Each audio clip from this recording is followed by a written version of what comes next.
मनाचे श्लोक व अर्थ 92.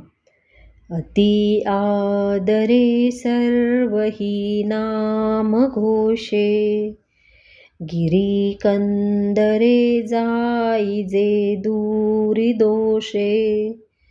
हरी तिष्ठतु तोषला नाम तोषे, विशेषे हरा मानसी राम पीसे. जो कोणी अत्यंत आदराने नामाचा गजर करतो त्याचे सर्व दोष गिरीकंदरी पळून जातात. जेथे नामाचा गजर होत असतो तेथे भगवंत हा संतुष्ट होऊन उभा असतो. महादेवाच्या मनाला तर रामनामाचे वेड लागले आहे. जय जय रघुवीर समर्थ.